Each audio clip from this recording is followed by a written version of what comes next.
Nobody drives in LA. So I am totally stoked for this episode, and rather than doing a drawn out introduction, let's just get you right to it.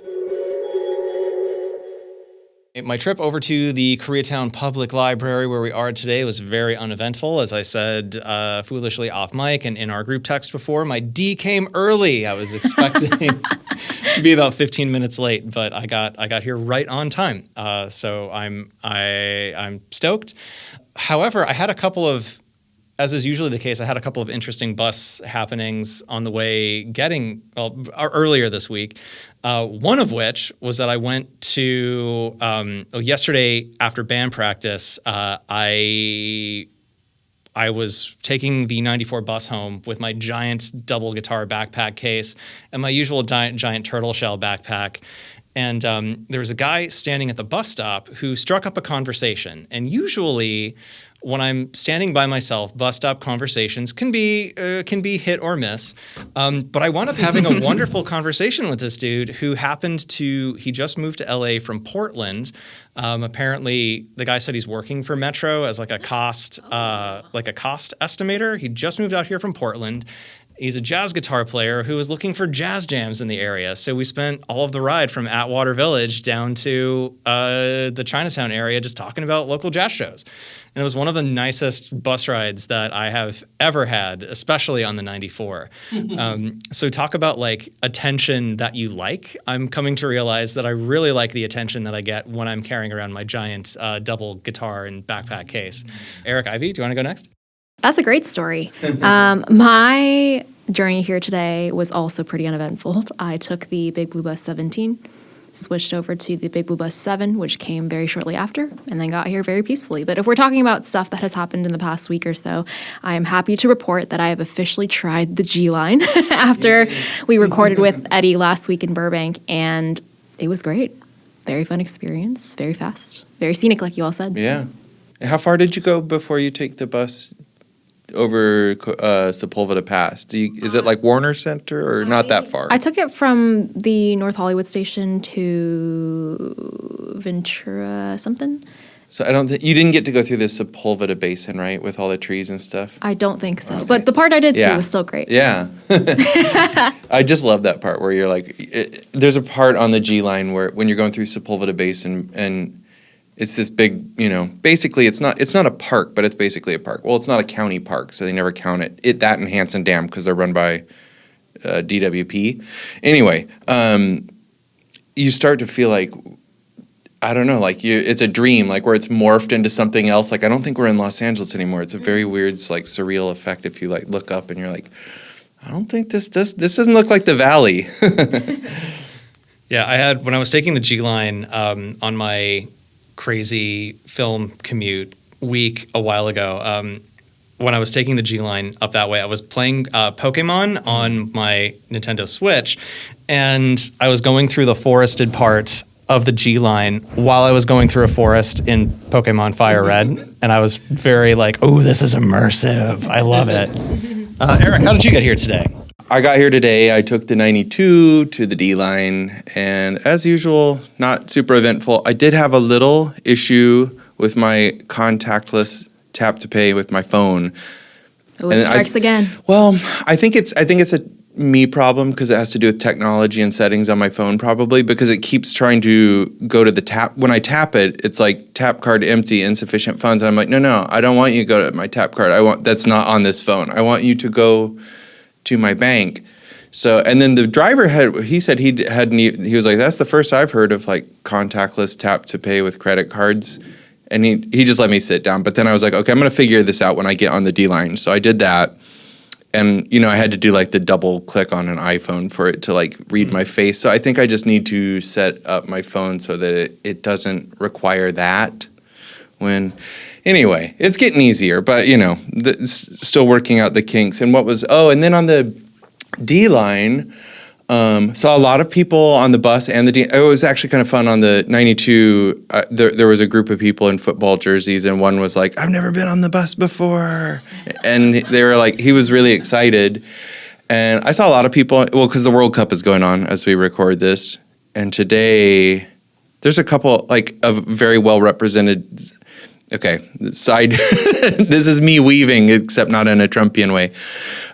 Canada's playing today. South Africa is playing today. Korea is playing today, and Mexico is playing today. And all of those are countries that have very big representation in Los Angeles. So, a lot of fans, a lot of tourists. Everything has seemed really clean and stuff. I've noticed while the World Cup's going on, but I didn't see a single transit ambassador on the 3 stations I experienced today, and I had to experience 3 because as we were at Wilshire, Vermont, they made an announcement like, heads up guys, this train is now not going to Beverly Hills, it's going to North Hollywood. So everyone get off. And then everyone in the station is like, what's going on? And we're like, you need to get on. But it still said Wilshire, La Cienega. And we're like, no, but he said it's going to North Hollywood. So don't believe the sign. And again, it's one of those things where having announcements in more than one language would be helpful because there's a very confused family who were the kid spoke English fine, but the mom, they were visiting from Las Vegas. They mentioned to me they were going to all the museums today that they could pack in. And it was their first time taking the train in Los Angeles. And, wouldn't have hurt if we had an announcement in more than English. But then I got here. All right, so I'm going to tag in for the continuation of my How I Got Here. That is going to be the greatest seg in the universe, I promise. On Tuesday night, we're recording this on Thursday, June 18th. On Tuesday night, I went to go see Bus People as part of the Hollywood Fringe Festival.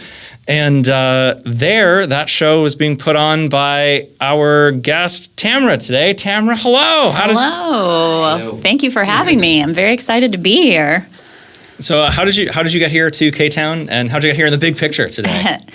So to get to this location today, I took the 212 La Brea bus to the D line, and guess what? I'm embarrassed to say today was my first time riding the D. I haven't been on it yet. Okay. Yeah. I can't believe, I can believe it's taken me this long because I'm not on Wilshire that often, so I wasn't going to go out of my way since it opened, but lovely, beautiful station.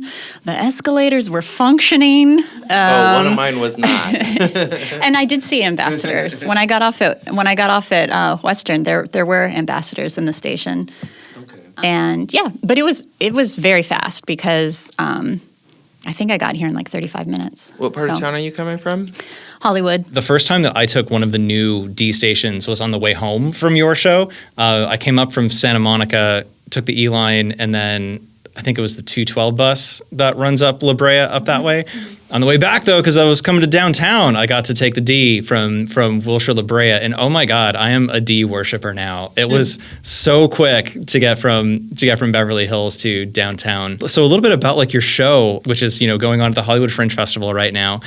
It covers a lot of the structure of the show is around a lot of the things that you experience when you're a transit rider. And I thought sitting there in the back row of this small theater with my backpack full of groceries, with my gym clothes because I had just been working out, with my giant electric skateboard tucked under my seat, like, oh, I'm one of these bus people. This is great.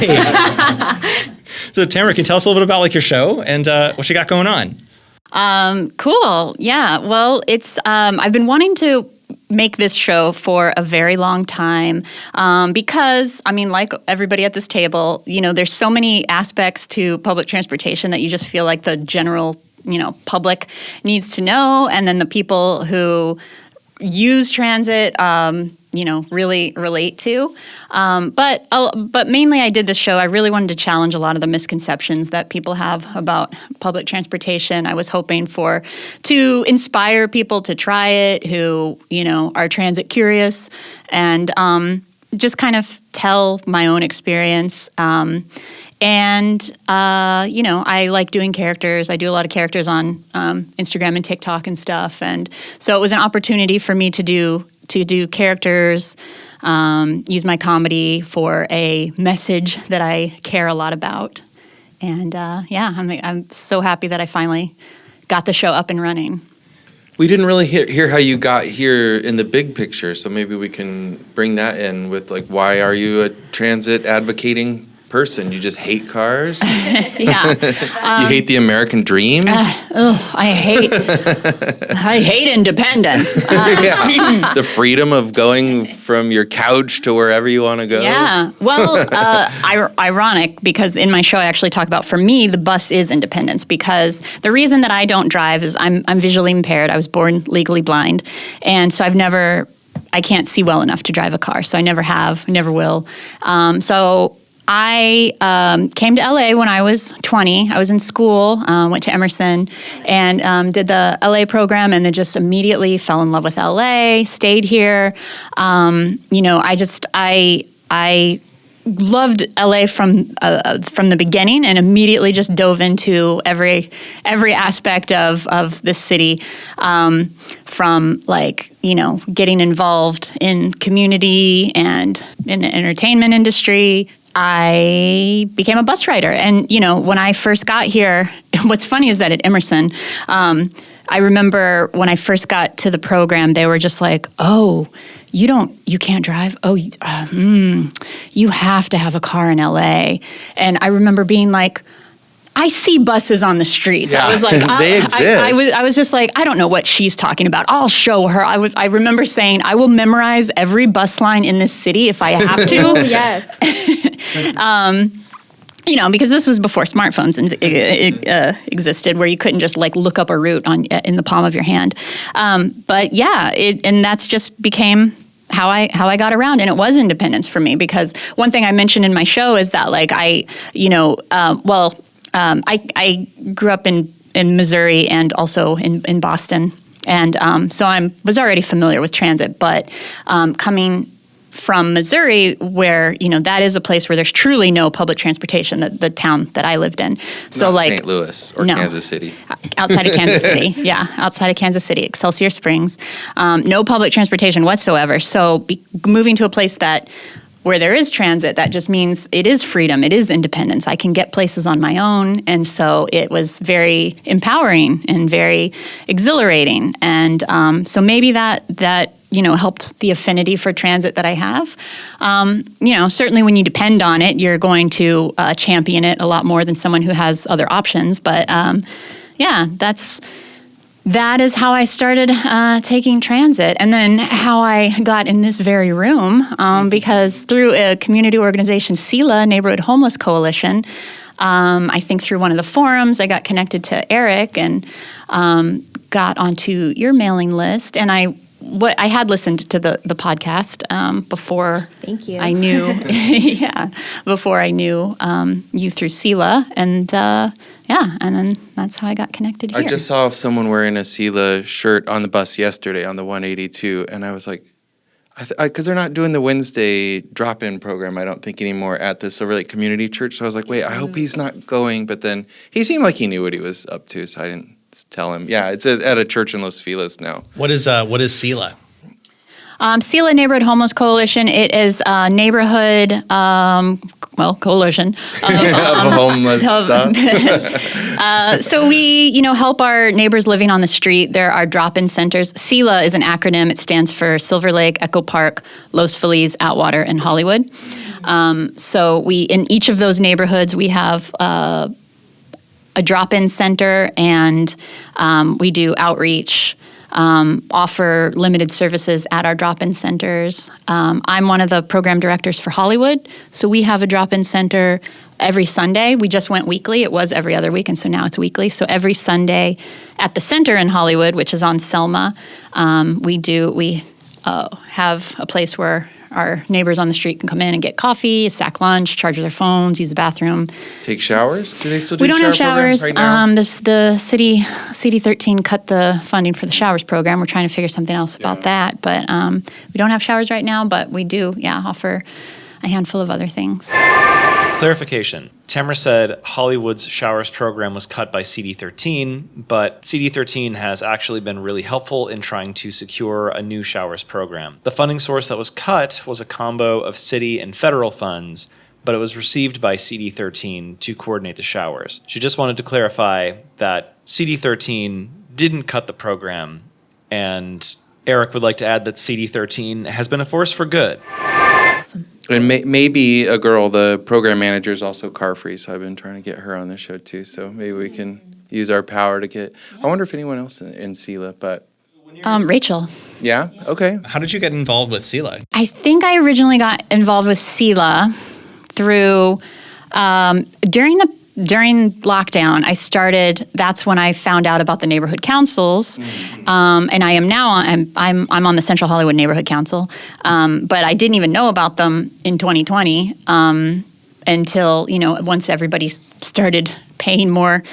Or I started paying more attention to certain aspects of what was going on in the city. So I started to watch the neighborhood council Zooms, and it was on one of the Zooms that Louis Abramson mentioned SELA. So then I started volunteering with SELA. I think I found out about SELA from maybe via neighborhood council too, because we should mention that it was founded in 2017. One of the founders was Nithya Raman, who is now the city council person, and Darius and Dorit, and then the Kim sisters. And Janet Kim was in a Zoom council meeting, and I thought, oh, this sounds cool because I've got time. All of a sudden, I was like, yeah.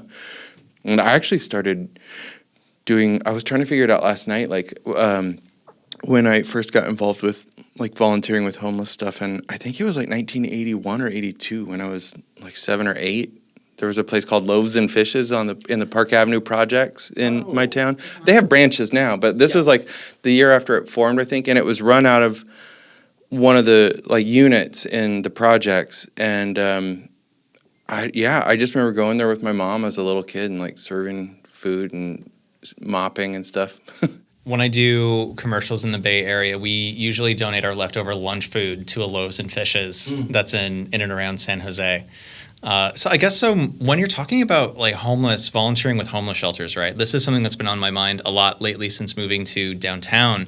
What is that experience like as a volunteer? Part of the work that I do is donating leftover food from film sets to shelters. So I've dropped off probably thousands of pounds of food to the Midnight Mission now, or handed stuff off to EDA, but never in a one-on-one capacity with people. So what can you expect if you get involved in that sort of stuff? One of the things that I think is really great about SELA is the mission is not only just to do outreach to neighbors on the street, but it's also house neighbors, because we want to bring in people who, don't have, are just so unfamiliar with people the homelessness crisis. It's just as important to try to get new people interested in volunteering and seeing, once you're going on the street and approaching, a tent, or even somebody just rough sleeping and just being like, hey, can I give you a bottle of water? Do you need a lunch? Do you need a bottle of water? What's your name? Things like that. I think a lot of people have, and I hear a lot of people on transit a lot will talk about, the danger because there are homeless people on the bus. And when I say oh, what was he doing? They just kind of pause, and I'm just like, okay, you're just there are people who think just a homeless person existing is dangerous. And granted, obviously there are those times when somebody is having, a meltdown on the bus, and that understandably jarring. But I think it's important to get a lot of people in the city to not assume that homeless person means danger, because 9 times out of 10, it doesn't. This may be a weird thing, but one of the most humanizing experiences I had on the bus was when I was taking the 720 back from an overnight shoot, or wrapped at midnight, taking a late 720 back. And on this bus, the only other people who were there apart from me were probably unhoused people. And at this point, at 2 a.m, whenever this was, all of us were just sleeping on the bus from downtown to Santa Monica. It was it's a terrible experience for people, but it was just so humanizing. Hey, no one's getting stabbed on this bus. We're all tired. We're all taking a nap together. Yeah, I was looking through TikTok at some transit content last week, and I saw somebody posted something where they were filming late at night all of the homeless people just sleeping on the bus, and they were just like, they don't have to pay. Why do I have to pay? Very angry. And it just made me so sad because even though you couldn't see the people's faces, they were turned towards the window, I could tell that these were all elderly women, because that's one of the largest growing demographics is elderly women, like over 70 women whose probably husband died. They no longer have access to Social Security for whatever reason. Like, and seeing this person just so angry at them on the bus of these people just minding their own business, it was just like, oh my goodness, this is, like, how you can't find more vulnerable person to be angry at. Right. It's worth remember. I mean, it's unfortunately a very large population in Los Angeles of people who are unhoused, and you can't paint them all with one brush. Like, on the one hand, the guy with the dog who's smoking meth probably is homeless, but then also there are people that are taking the bus to get to drop-in sites like Sela to take a shower or navigate the document stuff that I don't even touch that side of the stuff when I help out. I usually just give out like clothes or sign people in or give out food and stuff like that. But I will say too, as a very rare, like, I have not been volunteering as much lately because my schedule keeps changing around, and I don't know in advance when I'm going to be available. It's also it's open to that kind of thing, though. You just have to do a little watch like a training video, I feel like, maybe on YouTube or something, and then sign like a consent form, and then you just sign up. Well, you get on the mailing list and you just sign up if you know you're going to be available to help out, and then they you can come in with like not knowing exactly what you want to do, and they'll find something for you, but it's pretty easy to get in and out of. Nobody should feel like they're going to be just thrown into the deep end. Like, if you're not ready to interact on the street with people, don't think that you have to do that at all. Like, you can absolutely a new Social Security card. Yeah. Go.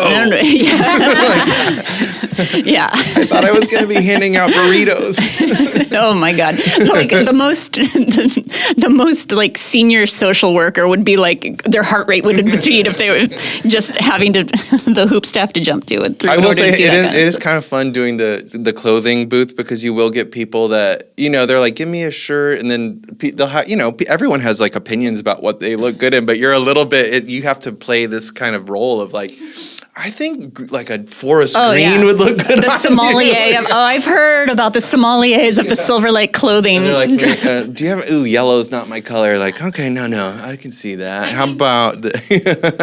And and that's the other side of it too. Is that like people aren't every human is not perfect. So like there are, we laugh about like at the Silver Lake Center, I always hear about how like the clothing, like you're saying, some people are like so picky and will stand there for 20 minutes being like, no, do you have like a lighter green? Mm-hmm. This one's not really my size. Yeah, they want to come in and go through the racks, and it's like, no, you have to stay outside. Yeah, there's a lot of personality. That's not even a personality quirk, but I mean, like, there's a lot of personality quirks that you encounter, which is one of the things that one of the characters that I do in my show is a homeless person that's sort of like a conglomeration of a lot of people that I have encountered.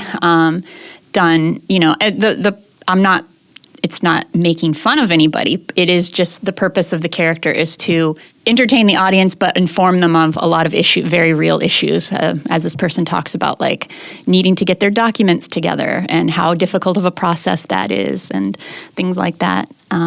So, not only are you helping people at Sela, but you're also kind of learning about our system and how complicated and how frustrating it is and why things are the way that they are.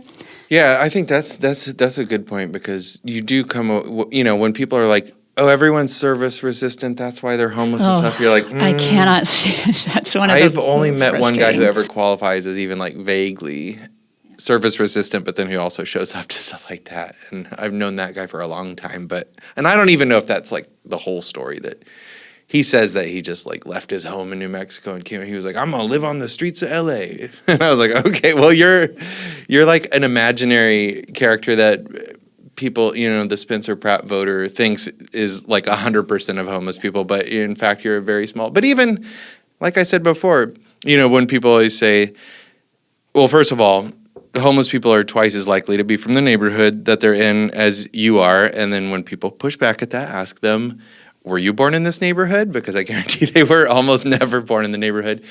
But also, like, part of the American dream is not to own a car. It's to pursue a better life. And like we accept that other people can move to this state from other countries. We're like, oh, we welcome immigrants and refugees, and well, not all of us, but most of the good ones, and transplants and everybody else. But it's like the idea of that someone homeless is trying to improve their life by coming somewhere. It's like, no, you have to go back where you came from and be miserable. Because I grew up in Missouri too, and I remember my mom was from Iowa, and like just being a little bit north, it would be so much colder sometimes, 40 below zero once.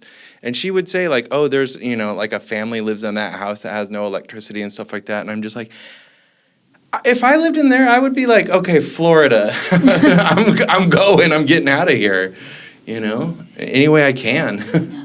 So when it comes to being more, changing people's minds about things like being more inclusive of our unhoused friends or taking transit or stuff like that, what's a method that you found that's worked? Is it humor? Is it something else? Probably just taking the time to have a conversation. I think, a lot of people mean well. Even the NIMBY Pratt voters will probably, will say like, I'm happy to give somebody lunch, but I'm not going to give them money because they're going to, there's always a level of sympathy, and it's usually just the barrier is of a lack of understanding.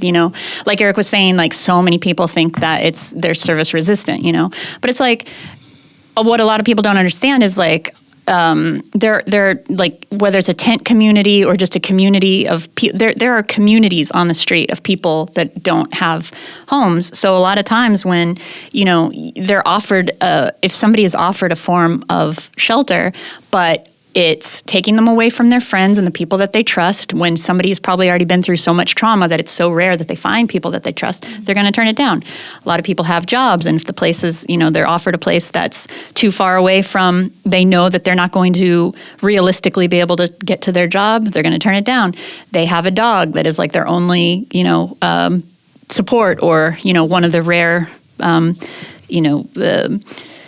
things that they can rely on, but they're offered a place that doesn't accept animals, they'll turn it down. So like most of the time there are very legitimate reasons that somebody would turn down a specific type of shelter. And that's one thing that I think a lot of people don't realize is they just think that if I offer you a place in Riverside, why wouldn't you take it if you don't want that? And exactly. It's like, no, there's there's no way reasons. I would say yes to a cot in a auditorium or whatever at a mission if it meant I couldn't take my cat. Like that just wouldn't happen. I'd be like, nope, Alan comes or I don't. There's oftentimes too where it'll be like, hey, we've got this place for you. You can only take 2 trash bags full of stuff. Let's say this is somebody that just fell into homelessness, so they have a whole lot of stuff, and they'll say like, okay, I'm interested, but let me figure out what to do with my things. I can't just, get everything into 2 trash bags right away. Sorry, we need an answer now, or we're going to, we got to move on to the next person. It's like, well, okay, then my answer is no. I got to figure out what to do with my stuff. There's things like that. Like there's 99.9% of the time there's a reason. Well, what's ironic to me is that there, the one of the solutions that you'll hear from people is like, why don't we force these people everyone should be just forced to go into drug treatment and mental health treatment and all this other stuff. And like, I have complex feelings about that. But it is hero of the right wing, Ronald Reagan, is the one that signed the law in 1967 that said no more hospitalization indefinitely for drug addicts and people with mental illness, and essentially emptied the hospitals onto the streets and created the homeless crisis that we have in a lot of ways. And then in 1981, when he was president, did more, like cut funding to the departments that dealt with homelessness. So it was like Republicans made this mess. And they were like, Republicans, can you get us out of this mess? We've had libs keep voting blue if you want the same outcome over and over. It's like so many people kind of tie homelessness and mental illness together.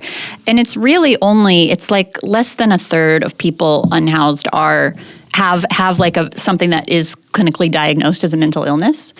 There are, and what I see a lot, are just people who are difficult. Think of your most difficult relative who just has a big personality, a lot of, maybe, how many people in your life do you know who have a car and a job and a house, but they're just really bad at, if you were like, oh, hey, you have to sign this thing and put it in the mail by this date and you'll get $100, and they just can't get it together to do that.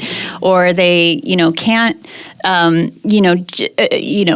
they fly off the handle in the store if one thing doesn't go their way. Or there's so many, anybody who's ever worked in customer service realizes how emotionally unstable the general population is. Right. And I'm a delivery person, so I see drug addicts all the time, but they're just getting Chardonnay delivered to their house, and they feel like they don't consider themselves drug addicts, but it's like this is the third time today, we're maybe part of the reason we have so much homelessness in this country is also because it is all tied together because we don't have universal health care, so everyone has to self-medicate and do their own research and pay out, and that's why so many people become homeless is because they, you get hit by a car and then you can't pay for the hospital treatment, and then your boss evicts you. I mean, I know my own apartment manager evicted someone because he got cancer, and then the treatment made him broke, and he was like, well, it's not my problem, and that guy wasn't mentally ill before or drug addicted, but if I had to spend the night under a freeway overpass, that was the only place people wouldn't harass me, I would be doing all the drugs. Oh, absolutely. And I would lose my mind in 10 minutes. Oh my God, especially the bureaucracy of being a human being that we all have to go through, of those days when you are on the phone, your doctor on hold. just being on hold, your doctor's office sent you a bill for something, you have to call and be like, hey, remember I talked about this and we cleared that, why wouldn't be charged for this? Oh, well, you have to clear that with your health insurance. Okay, well, now I have to call my health insurance, and then nope, and they're telling me I have to call back. And then those days when you're so frustrated about that type of thing, on top of that, you're hungry and you haven't slept and you have, some pain that you're trying to deal, all of those things, let's say you've gone through all of the hoops that you have to jump through to get your birth certificate and your ID, and you've gone through all of those processes, and somehow you've managed to finally get these, and you've got them in your tent or whatever, and something happens, and while you're away, there's a city sweep and all of your stuff is gone. And, you mean to tell me, if that happened to me and somebody offered me heroin, I'd probably be like, fuck it, I'm going to do it. Yes. Yeah. I would, without a second, be like, yeah. I wonder too, for how many people how many folks or families might fall prey to a one bad apple spoils the bunch kind of thing. In my personal life, I have a family member, my dad, who was homeless for a while until he got arrested. He is a longtime drug addict and has gotten a lot of money from people in the family, and from a lot of ways too. If you look at it surface level, terrible guy in one respect. But when he got arrested for cooking meth at a friend's house, when he came out of it, and I got to reconnect with my dad once he sobered up a little bit, and when he goes through periods of relative sobriety, at his core, he is still a very nice person. He's like a big child, And I think people have a hard time understanding that, and especially too in a family where there is a lot of bad blood over the years, and maybe not enough therapy to account for that. My dad, at his core, he is a person just like the rest of us who has struggled with a lot of things throughout his life, and has not gotten the help that he needed to have a normal functioning life. And only after being forced into a little bit of stuff from jail did he start to almost kind of sort of get his stuff in line. And that gives me so much more compassion for people that I see out and about too. Cause if I just thought, dad's a drug addict, he's blah, blah, blah, he's just a blah, blah, blah. And then I would have, I missed out on so many like neutral to good experiences with this person since they got out, and how many people that are living on the street are like that too. You know, I know one of my friends out here in LA, in a similar story, their father like just disappeared for a while, and they were running around trying to find him, and he was living out on the streets, you know, and that was kind of like a thing too, that was like people that live on the streets have families, like people like someone somewhere out there, there's probably someone somewhere who does care about them, who doesn't know, like they are people and just like deserve respect and a fighting chance, I guess. Thanks for sharing your really personal story, Kyle. Well, I think it shows that people are complicated and life is complicated, but when your solution is just, these are zombies, move them somewhere else, it's just like, can the solution be simple? You know, like that. I get why people want there to be a simple solution, because it is frustrating to have all of the things associated with that, you know, like of just a homeless population in your city. But yeah, one thing I briefly mentioned in my show while talking about homelessness is that people are complicated, and like you just said, and the thing that I feel like, you know, we're slowly, society is evolving to understand nuance a little bit more, but I feel like most of us have all been raised, socialized to, it's so easy to have sympathy for the people that are easy to love. Like, it's so easy to have sympathy for the completely innocent, you know, the person who aged out of the foster care system, you know, the quiet people on the street, you know, it's easy to have sympathy for them, but like, it's harder for a lot of people to have sympathy for the people who are not easy to love. Like, there are people that we do outreach to or that we offer services to who are assholes, you know, and they are very hard to help because they, you know, sometimes they're mean, sometimes they get mad at you because they think you know, you did something that you're. Does that mean they're not worthy of help? I think they are. I mean, you know, to me they are. I think that's just because, you know, I don't think help should be conditional. Like, this is a societal problem we have, not an individual problem that we have. So, like, you know, one of the things is that, like, we need to, if more people, I don't know, not just, I don't know what I'm trying to say. On one hand, like, I can understand how a lot of people have a difficult time having sympathy for people that they see on the street when their only exposure to it is, of course, like some guy without wearing in the intersection, pantsless, screaming, and then that's what they think of when they think of homelessness. And then for them, of course, okay, they're going to be like, well, got to get Pratt to clean this up, you know.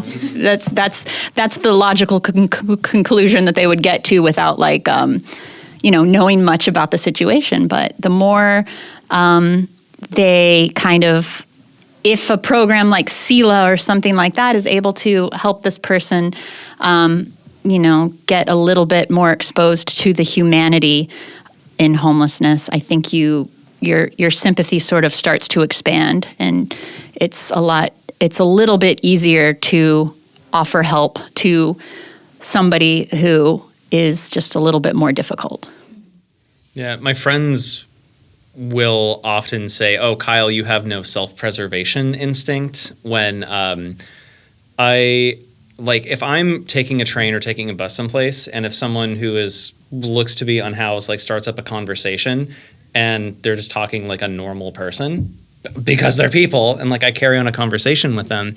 When I tell folks about this, like when I was going to do like a motorcycle safety course in Long Beach, I had a conversation with a dude who was, you know, like he was former military, and he was just telling me about his life. And he's like, "Hey, do you have any money?" And I didn't have any cash on me at the time, but we went, and he's like, "Oh, that's fine, let's talk." And so, like, we spent this whole train ride from downtown to Long Beach just like talking about the guy's life, you know, and it was another just really humanizing experience. And it's wild to me that when I talk to my friends that don't live in the city, or even my friends that live in the city but are isolated in their cars and in their bubbles and in the film industry and whatever, that, you know, the idea of having a conversation with your neighbor, with your fellow bus rider or train rider, is considered a lack of self-preservation. Like, I can't live in that world. Same. Granted, too, sometimes that allows me to overlook like obvious warning signs, like, you know, but That's on me. I learned. Yeah. Like what? Has that happened? Yeah, well, so the time that the dude like pulled the water bottle / gun on me at Pershing Square at 2 a.m, waiting for the 4 bus, this guy was clearly very intoxicated and very just not with it. And that should have been like, I should get out of here. But me thinking, well, maybe they just want to talk. Great. But granted, like there's a difference when you're on a crowded bus at noon to waiting at the bus at 2 a.m, outside of Pershing.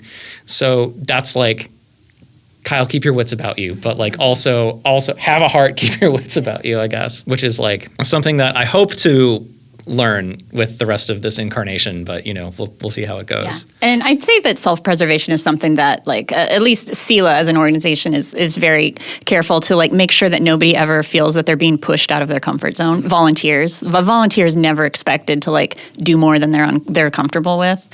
I think the organization works very hard to make sure that nobody feels like they are, you better go talk to that guy with the pit bull that's snarling, no, or else, or you're not a nice person. Yeah.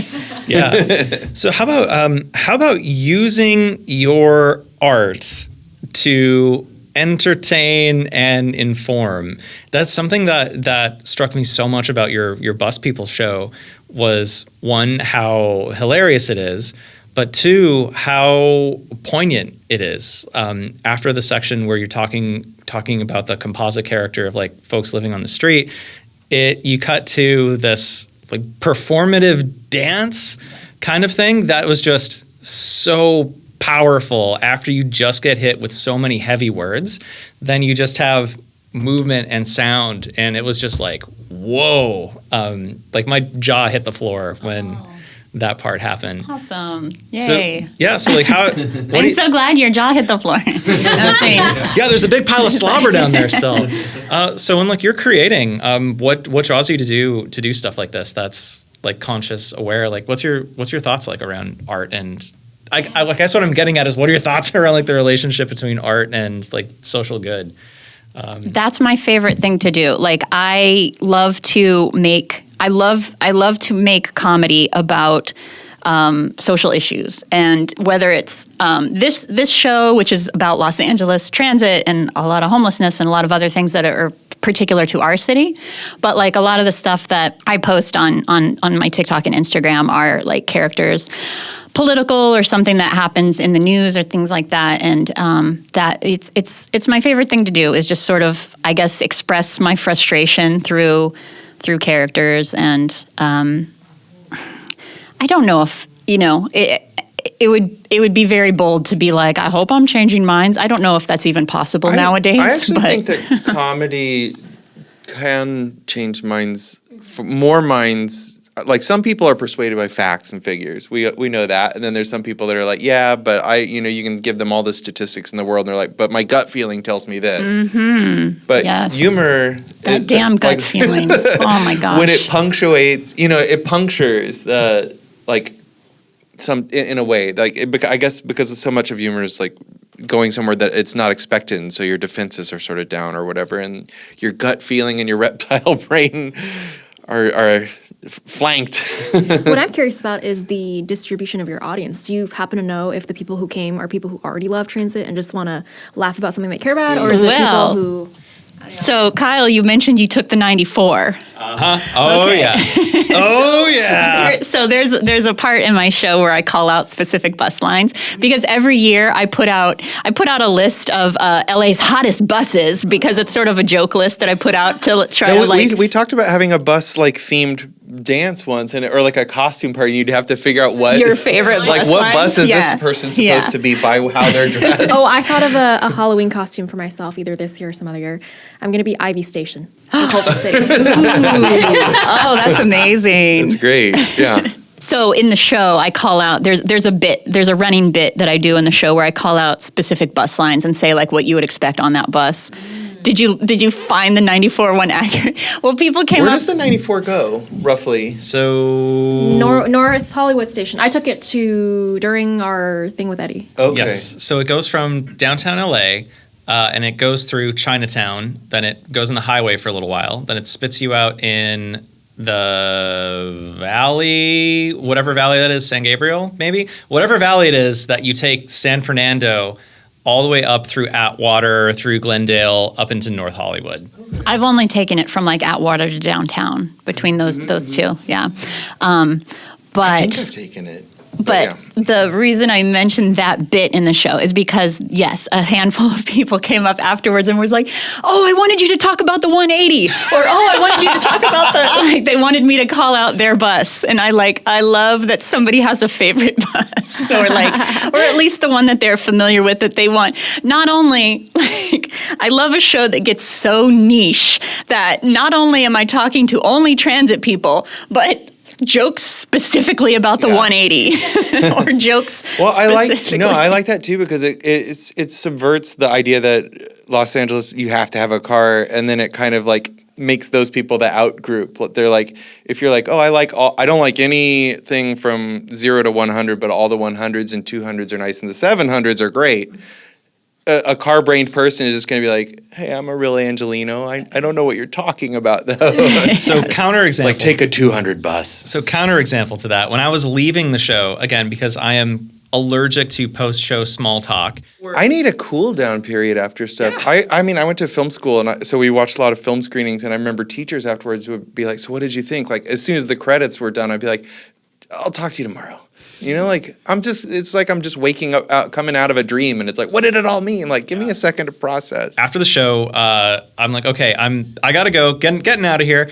So I scramble out of the theater with my, again, grocery stuff backpack, giant electric skateboard, and I ride my one wheel out of the parking lot. And there's someone who just came out of the show. Look at that crazy guy on the hoverboard. Like, you just watched a show all about this. Where were you? I heard you laughing at those jokes. Like, I am that person. Do any of you know about Buzzted? Like with an exclamation point? Okay. I've done stuff. Scott Schultz's show Scott Schultz that I think Katya runs now. Oh, really? Katya Duff. So I didn't know if it was still going on, but I've never been to it, and I'll tell you, and this could be like totally invalid, but I was like, oh, is this just a show where like people talk about how horrible it is on the bus for people that drove to the venue and then laugh about like, see, I made the right decision driving everywhere. Because I'm like, oh, I'm so defensive about that I'm like, I can't. It's bus riders. And in fact, one time I did that show. I only did it a couple times. He moved back to the East Coast, so he doesn't do it anymore. But I believe he passed it off. I could be wrong if it's Katya running it now or somebody. But he had like bus operators come on sometimes. And it was a very like transit friendly show. It wasn't about. I would want to, like I want to go to your show and have, when they have like where like they curate the audience. I want it to just be like, today is only for people that took the bus. Yeah. Eric, I think I figured out when we eventually do a performance show, a Nobody Drives in LA performance show meetup, I think what I want to do is... I guess that's how we'd make it transit people only, is just by, we should host a thing and be like... Yeah, so we should host a thing, maybe at the Clubhouse, because it's right by Sunset Vermont Station. But I think what we do is... it might be hard to, I don't know how venues do ticket things, but we should do is, because it's customary to bring like a cooler of drinks, right? Show your tap card, get a free drink. Yeah, that's a good idea. A friend of mine suggested that I give out a few tap cards after the show or use them as like promo. And I was like, my hesitation in doing that is not like, oh, I don't want to spend money on that I'm going to give away to people. I would do that if I thought people would use them, but I would be terrified of giving out $5 tap cards and like they just sit on somebody's desk that's what I would be worried about. But you mentioned so yes, there is dance in my show as well, which is when I was writing the show and putting it together, the dance doesn't. It could be. It's a weird. In a show about Los Angeles, sort of social justice and things happening in the city. It's like, why is there dance? And that's one of the things that my director, Leslie Sina, she was just like, that's what the point of Solo Show. It's like, you want to dance? Just dance. Put it in there. And so, yeah, that's part of the show too. So my partner, Kat, I wish she was able to go to that show that night because there's so much in there she would have enjoyed. But Kat is also like a former dancer and also she has strabismus and optic nerve hypoplasia, so she has no depth perception and limited peripheral vision. And oftentimes when we would do, more so on the East Coast, but when we would do shows together, usually Kat would find a way to work in some sort of interpretive dance or also Kat is a fitness instructor. So the gag at the top of the show about taking all of your fitness supplies on the bus and the comments you get while you're there with your cart full of gym racks and stuff, like, oh my God, she would have loved this. Oh, that's great. Now I got to meet her. We have a lot in common. I know. And again, she was working today too for this show, but I'm hoping to have her on the pod sometime soon when our schedules line up. But yeah, I would love to introduce you to. I think you'd have a lot to talk about. Yeah. Former dance kid that, you reach a point in life where you're like, well, not good enough to do anything real with this, so I'm going to write a show about Los Angeles and put dance into it for no reason whatsoever, other than it's fun. Yeah. Oh, so all right. How about like more of a car-free pivot about this? You mentioned in your show there's a bit in your show about casting calls. What's your experience like been doing like film stuff in LA, doing acting stuff in LA as a car-free person? Well, I'll give this away because I mentioned it in the show and in my show, and it really did happen. Where a casting director was like saying, so how was your day? How was traffic? How was parking on the way over here? And I was just like, oh yeah, I didn't really deal with traffic and parking. I don't drive. I took the bus here. And he goes, you took the bus?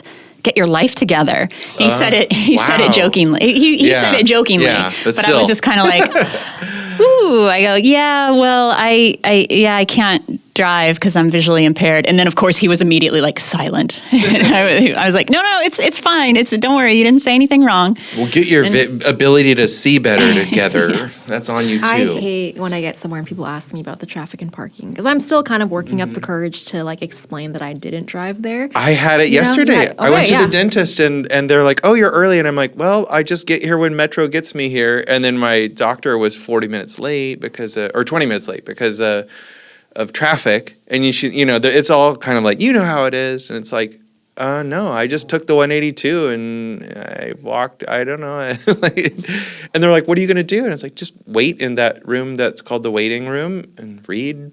It's fine. But yeah, you feel like, I don't know. I heard people talking too recently about like, oh, you need to get a bigger car because you can't fit. And I was just like, it's people are so tied up in that, and like, yeah, it does feel like. It feels judgy. Yeah. I mean, it feels like you're being judged if you mention that you didn't drive. Yeah. One simple thing that I would like to see is that on event flyers and on, if general birthday invitations, concerts, anything, they always include parking, of course. Yeah. If they just put, here's the closest bus stop, here's the closest, metro stop, here's the closest bus stop. Just that tiny little thing on a flyer would help normalize it so that it wouldn't just be so, it wouldn't feel so foreign. I mentioned that before with Jane from Metro who was on, and she was like, well, people don't need that though because they can just use like the transit app or the Metro app to tell them where to go. But I'm like, but seeing it, my thought reminds is, you that you can. Makes you think that it's an option. And yeah, like you said, normalizes it because cars are totally normalized, and yet they still put on, like, I wrote to, I think it was Eater LA, I was like, because they would always say, like, first of all, they would be like, this restaurant in Glendora is worth driving 45 minutes to, and I'm like, well, what if it's, first of all, you're assuming that your reader does not live in Glendora, but, and that they live 45 minutes, I'm assuming west of there, and then... There's a station there now. Yeah, and then they'll talk about, like, and there's, parking can be a little bit tight, but blah, blah, blah, and it's like, oh my God, just let them fucking figure out how to get their car there. I also don't think, Tamara, you were the one who wrote this, but when I signed up for the tickets for your show, they told me the parking information, and I was like, I'm not going to use that. Well, we should talk about the bus access to the Actors Company and I want to get your thoughts on the bus lines that go to the Actors Company. And if you need I looked it up. So Metro 4. The Santa Monica bus. You get off goes at to Santa Monica and Formosa. That's the closest stop. Then the La Brea bus, the 212. The closest The 212. is La Brea and Willoughby. You got the is closest WeHo stop. pickup line. Have you ever taken I've never that? taken the Oh my WeHo. I God. see I'm it. trying to get everyone to take Yeah. the pickup line. It's such a vibe. I want Yeah, to take it. I bet It's it's fun. so weird. It's so crazy. These lines are all familiar because my workout studio is right there. Okay, Yeah. we should do a pickup line field trip where we just ride around it in a loop and Oh, that'd be fun. go to clubs and stuff. But the other line, this is the weird one, is Antelope Valley Transit Agency 786. So you could go all the way from Palmdale or Lancaster straight to the Actors Company. I have been seeing that line. Is that line new? I don't know, but it looks like it doesn't go after like 8, I so think you're gonna have it's to spend the new, night. because I've only recently been seeing that on. It goes up Highland, Okay. and it stops at Hollywood and Highland, and I've been and it seems to run frequently because Yeah? I see it a lot. I've never taken AVTA, but man, I was trying to look up if that's the line that I think it is, because there is a new bus that I've been seeing at Hollywood and Highland and up and down Highland, and I see it a lot, and I'm like, what is that? I've never seen that one before. but thoughts on the 212? I like the 212. It runs frequently. That's the best thing about a bus. But I do like, I don't know. Have you ever taken the 182? That's my. Yeah. The 182 only a couple times. It's it goes right in front of my door, which is why I like it mainly. But also, The 182, the Hopus Express, the bus that cares about all the small things. I don't know. The bus that you take to the rock show. It goes from the B line to the D line too, so that's nice. It's like I love my like radial routes that don't make me have to go through downtown for everything. Even though I do love downtown, but it feels like it's a 1920s world that everything is like centered around downtown when it's transit-wise, when it's not culture-wise. I feel like the 182 hits all of those little weird pockets in like Los Feliz that are hard to get to otherwise. It's a weird little route, and I need to bring that up again with the Transportation and Mobility Committee guy from Silver Lake Neighborhood Council, because we were talking about doing like a tour bus ride on the 182 to try to get it to be more popular, and just to open people up to all the things that it goes by, and then to try to get its hours extended, because a lot of times it will take you to a music show and then it does not take you back. So then you have to go downtown and take the 92 back to Silver Lake. One of the things that I didn't get to explore as much as I would have liked to on my show, but I do find you guys happen to this where there are personalities that you encounter, a person that you encounter all the time on a certain bus or train, and then when you find out that other people know that person too, like for example, the guy that sells socks on the B line. Does anybody know that guy? You see that guy I think sells I socks? encountered him last week. Yeah, the socks. I mean, for over a decade, that guy has been socks. I've definitely gotten socks offered. I don't think I just noticed if it was the same guy, but maybe it's been the whole time. I think I looked up, I found a Reddit thread about him. Oh, wow. That's cool. And then I do mention in my show there was, I haven't seen this guy in a long time. I don't know what happened to him, but one of the bus operators, I believe he was on one of the Lancashire buses. He would narrate the stops as if he was giving a tour of Universal. He would say like, this next stop is an excellent stop. That's what I want to do on the 182. Like, and on your left, if you look out this window, ladies and gentlemen, you'll see, and then, yeah. So I would love, if any listeners like remember that guy, I would love to know about it. I would love for somebody to be like, I remember that guy. And hey, Lancashire Bus Tour Guide, if you're listening, reach out. We'd love to have you on. You can narrate our tour on the podcast. There's one guy that I do encounter sometimes. I haven't seen him in a minute, but I think they're like training another driver when they're standing next to them. And whenever he's got someone else with him, he's just telling them all about like Christianity. Which I would just be like, I read the Bible. Is there anything else I need to know? Like, come on, give me a break. I almost started a war when I was in Pennsylvania with my very fundamentalist aunt, because I made the joke when I was watching a Christian drama with them. Yes, the 3 great biblical name changes: Simon, Peter, Paul, Saul, Prince, and whatever that thing is. And she was mad. Because you made a joke about the Bible. Made a joke about the Bible. And she's a Prince fan. She should get it. Yeah, he's a Jehovah's Witness, and he wore a cross necklace. I remember that the first time I saw Prince, a video for When the Doves Cry, I was like, what the hell is this? And then he's like crawling towards the screen, and I was kind of scared, but I was like, he's wearing a cross necklace. He can't be that demonic. Bounce back to film conversations though, like or acting stuff. Have you ever had, how has like being like a transit rider impacted your, like have you done a lot of acting work? Do you know, like how does that life go? Yeah, one thing about me personally is that I don't like to ask for help. I don't like to ask for help. So I don't ever tend to ask for rides or get, ask for accommodations or anything like that. I filmed, I was cast in something 2 years ago. It's a film that's on Hulu right now. It's called Self-Reliance. Jake Johnson wrote and directed it, and it's a great film. It's a dark comedy, very funny. And one of my scenes was they shot it we were in like Covina or something. And that was one of those times where I was just like, how am I going to get to Covina? And I had my call time was like 5:30 a.m. or something. It was really early. And so luckily, my boyfriend at the time, he ended up driving me. But even asking, somebody very close to you to take you to Covina at 5:30 in the morning is a favor, But otherwise, that what are you going to do? I think a lot of people would have just worked it out with production to be like, hey, I need to, how are you going to get me there at this time in the morning? They probably would have worked it out. I'm a person that, like I said, has a hard time asking for favors or accommodations or things like that. So, yeah, there are times like that. I've been on, a long time ago, being an extra. They want you someplace far very early in the morning. It's just kind of like, is the, $85 I'm going to get today going to be worth this, I agree with your experience, because a lot of times, and similar to our self-preservation conversation from earlier and safety and all that stuff, especially as a woman, a lot of times when I come back from late night flights, from conferences or weddings or whatever, my parents are always like, oh, is Gabe going to pick you up from the airport? Gabe's my partner.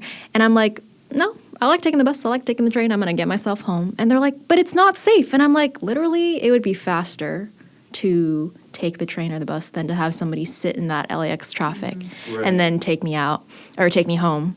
So yeah, I don't know. I just prefer to do it myself because, I don't know, the bus and the train is my independence, like you said earlier. Well, and then again, to bring it to lizard brain gut feeling versus statistics, you're 7 times more likely to be assaulted as a woman by an Uber driver than you are by anyone on the bus. So, it's no laughing matter, but that people think that's the safe option.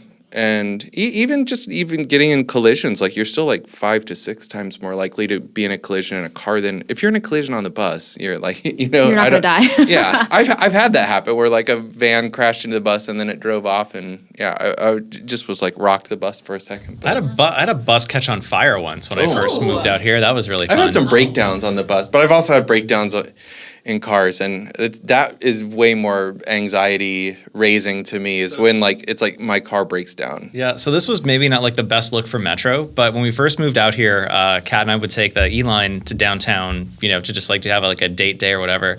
And her sister from Michigan came out to visit. We're like, great, Kristen, we're going to take you downtown. We're going to take the train. It's going to be awesome. It was one of those days where something happened, probably some car hit the train or whatever, and we had to take a shuttle bus from I don't know, let's say Expo Western to 7th Metro, 7th and USC Metro campus. Yeah, great. And so we're doing that, and the shuttle bus catches on fire outside of the convention center. Whoa! Billowing black smoke. Everybody out! Oh my gosh! And so we had to get out and it's a memorable vacation though for the Michigander. Yeah, we're like, Kristen, we're just gonna walk the rest of the way, and it was fine getting back, but this is exciting. And this is 2019 when that happened. If Reddit has me believe anything, that was the heyday of downtown when you could get cheap parking and bars. I mean, downtown was more thriving before COVID because so many of the offices just emptied out with people working remotely, and then people were like, why do I need to live downtown if I can, work from home wherever? As a downtowner right now, though, I kind of love that downtown is perceived as being this up-and-coming neighborhood that never actually comes up, and it's fantastic for it. Well, as someone who's been here from the 90s, I feel like it's gone up and down a lot. And also sideways, because when I moved here, like Broadway was a very different, it was like a Latino shopping district. And at night there were there were raves in what's now the Arts District, multi-million-dollar lofts, and there were art shows in the upper floors of the boarded up, the gated up churches and stuff like that at night. So maybe this is me only having been here, only having lived in downtown for a couple of months and only having been in LA for maybe 6 years. But the fact that I could walk to my friend's anarchist goth punk show over at the Smell and walk home on a Saturday night is just amazing. Well, part of the reason that downtown even came, the whole renaissance or whatever of downtown started in 99 was because that's when they signed the adaptive reuse ordinance. They said you can take buildings that are zoned for commercial and rezone them for residential, but that won't trigger parking minimums. Because if it had triggered parking minimums, every office that became an apartment would require 2 additional parking spots, which would mean you would need to demolish all the buildings so that you could have a giant parking lot downtown. Oh, so is that... and they were like, the whole idea is people won't all need cars that live here because it's the biggest transit hub. So is that adaptive reuse law why the building I live in is a former department store that is now residential and I guess shops on the ground floor? Yeah. Oh, that's cool. Yeah. So that was 1999. That was right when I moved here. So that was right when it was changing and it was also, it was a different vibe too then because I think part of the reason people think that homelessness has gotten so much worse is because they see it in their neighborhoods now. Whereas in the past, it used to all be contained in Skid Row, and then it would spread out at night, and then everyone would go back to Skid Row, and it's like, oh, now I'm seeing them in Silver Lake. It's obviously it's getting worse, and it's like actually it's gone down in my district, but. It is directly, another misconception about homelessness is that as much as people think it's a drug use issue and a mental health issue, it is a housing issue. And the reason it's gotten worse is the cost of housing has gone up and up and up and up. And that's our why wages homelessness has gone up and up as and up fast. and up and up. Yeah. And so as much as you want to blame it on mental illness and drug addiction, it is purely connected to the housing crisis. 75% or something like that of people that are homeless become that way from not being able to keep up with rent. And then 25. It's really are women fleeing or just people fleeing domestic abuse situations a lot of times. So it's a really small percentage who are like, I'm a drug addict already and I'm going to just live on the street now because why not, Do you still do your walking tours of Hollywood Boulevard? Oh, yeah. The Red Line tours? Can you talk about that a little bit? I don't really do every once in a while. So I pre-pandemic worked for Red Line Tours, and we did walking tours. What is Red Line Tours? It's a walking tour company. Okay. So they related to the actual Red Line? no, just named after it. And so. Pre-pandemic, we did tours in Hollywood, around Hollywood Boulevard, and then downtown also. The downtown tour is very cool. It's a lot bigger. It also includes a video, the tour guides have monitors and will show movie clips of things that were filmed in the different parts. So it's very cool. I rarely give tours anymore, mostly just for fun. For friends are in town or somebody's got somebody in town and they want a tour. I'm happy to give one. You love one. But yeah, happy to give a tour. Always am because I enjoy. Just nerding out on LA history and this used to be that. Yeah. But yeah. I haven't done any of my own neighborhood tours, but I didn't know I could get paid. I know I did do 5 Silver Lake exploring walking tours. Eric, speaking of your Silver Lake walking tour, I need some reference images for that video. Would it help if I gave you a transcript? Sure. Yeah. I can find you some images. Anything that's not pictures of me pointing at stuff with sweaty armpits. I'm happy to swap those out. Give me some images. But yeah, I did my walking tours kind of grew out of just me exploring neighborhoods on my own. And then, I don't know, I've told the story before, but like I didn't even think it was, when I started exploring neighborhoods, I just thought it was natural that you would do it on foot, because how can you explore a neighborhood in a car? Like, it just seems like lugging around this enormous. I always think of it, it's almost like it's just one step above like having a trailer with a boat on the back or something, just being like, where am I going to put this? Do they have places for me to put my boat? Like, I got to have my boat or I feel insignificant. So you want to talk about boat story? Quick interjection. Sure. Yeah. We can weave. When I was in PA, I was fishing with my uncle, and we drove with his truck. He towed the boat, an hour up to this lake in the middle of the country. We get there, we put the boat in the water, take the boat off the trailer, realizes, I left the keys back home. So, and we didn't have just rode your boat. We didn't have a rope to tie the boat to the dock, so I had to sit there with my hand, just holding the boat to the dock it took him close to 2 hours for him to round trip and get back. Hold your boat. It was great. I got to watch the sunset. I don't know why that just reminded me of. Well, I don't want it. There's no chance he's going to hear this, but a new well, I don't want him to hear. One of my new coworkers he's a delivery guy, and this. So I'll just back up and say, I never really watched The American Office. I gave it a shot. I watched one episode, and then in that episode, the Steve Carell character. I hear it could never be on TV again. They couldn't make that show. You're not allowed to. Humor's canceled nowadays. Yeah. But he's following GPS, and he drives into a lake, and I was like, this is too silly and too broad for me to be into. My coworker did not do that, but he did type in the name of the store that we work at, and then it took him to a different place with the same store that's not his work, and he walked in there all the way inside without realizing that I was just like, how are you so GPS brained that you drove to a different place of employment? And then we were like, where's my delivery? I can sort of see that. My friend was having a housewarming party maybe 2-3 weeks ago, and the address that he gave me, and that he put in the party invitation, there were 2 addresses that had the same address, that were on the same street. One's north, one's south? Had not even north. It was the same street. It wasn't a north to south thing. They had different zip codes. So I'm like, okay, great. I'll choose the first one. That must be it, obviously.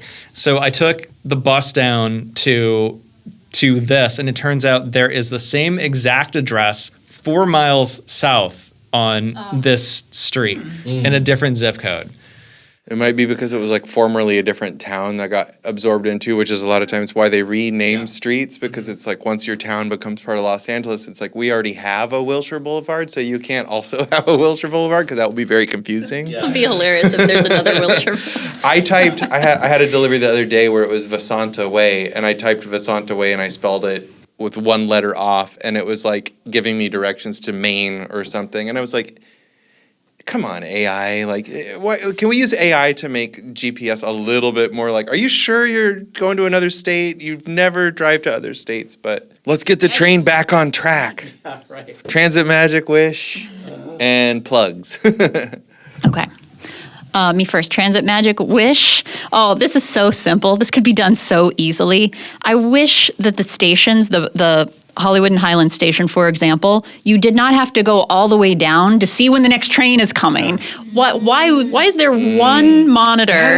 Why is there one monitor? One sad little monitor saying when the next train is coming, and it's not even constantly showing when the next one's coming. It alternates between the time, how long it'll say 2 minutes, 12 minutes, and then it'll alternate right as I get down the steps and I'm about to look at it, then it'll move to like whatever like safety message it switches to. And it's like, why is there not constant good monitors point. from the very top everywhere, not just one sad little monitor? I almost missed my train today because I heard the announcement. I was like, I think it just said like train to Union Station. So I was like, I don't have to hurry. But then I was like, wait, that's on the other side. So I like hustled down the steps.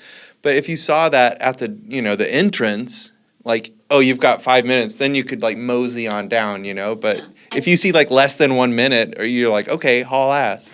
I feel like people who originally design transit in Los Angeles assume that people that use it are not ever in a hurry. You know, you got nowhere to be. Right. They don't have jobs. Where are you going? They're using transit. You're gonna go. Where are you going to go buy a bird today? What do you got to do? You know, Yeah, like that's, because there's it's like retirees. Yeah, there's no there's No sense of urgency. no tools of urgency anywhere. Yeah. Building, and that's also a system that is designed to maximize the numbers of transfers that you need to take. It's definitely designed by someone who has never taken a transit system. Like, hey, let's say to get to the airport, what if you had to make 3 transfers? That's great. E to K, K to airport, K to shuttle, K to the people mover. That's why when they asked me, are you going to take once the people mover opens, how will that change your life? And I was like, I will take the flyway to Union Station and then the 92 bus home. I'm not taking the people mover to the K line, to the C line, to the J line, to the what? Like, no. Oh, the J line is great though. I took it to the airport the other day. And it was goes so too fast. Oh, I'm going to be taking that soon. I haven't taken it yet, but I've got Really? a Ever? trip. No, I haven't taken it yet. I told someone to take that once, an older person who has the fear of buses but comfort with trains, which I'm like, you should flip-flop those. But anyway, but I was like, you should be scared of the J line, but only because it goes so fast. The J line. Because she wanted to take the A line up from the harbor area, and I was like, no, do yourself a favor and take the J line. It's also closer to you, and it will get you here faster, and it will be less scary to you.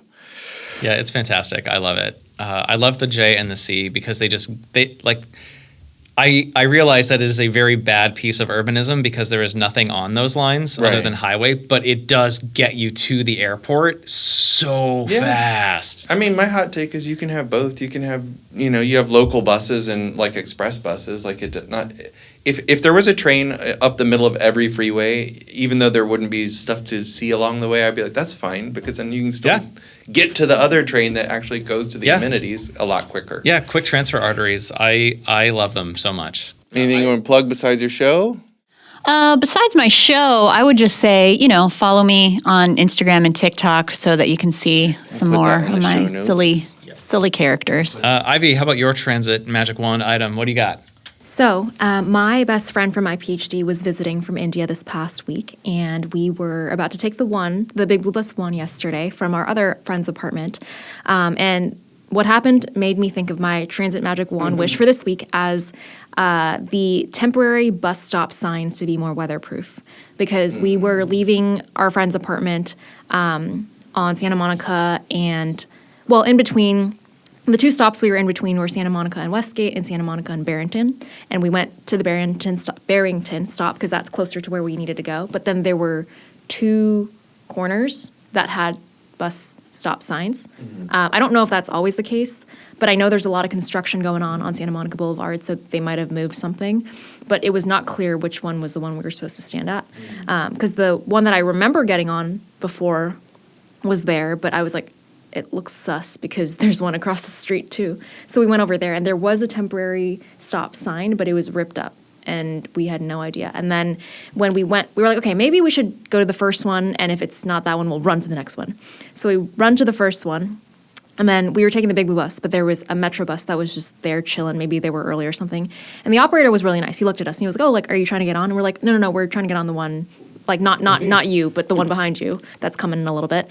But because he stopped to ask us if we were getting on, as the next one was coming, I don't know if it saw us. Yeah. So then he was leaving, and then the other one was coming, and we were like running, and finally we made it. But it was, anyways, that's all. No plugs from me, but on to you all. I'm going to build on your transit wish, magic wish, if I may, because that just reminded me of, I don't want there to not be construction of more housing, but I wish that whenever they were building new housing or new anything, that not only did they make a proper bus stop adjustment, but there have been so many times lately where the sidewalk is all chewed up, so then you have to walk around the equipment into the street, and there's a couple cones, and some of them are knocked over by speeding cars, and it's like, just walk around. You should have to, while you're building, take away parking spots and extend the sidewalk out there and be like, sorry, this is something we have to do right now. We lose it. We value pedestrians over empty car storage for the time being, and then we'll restore it, and then you'll be able to park there again. But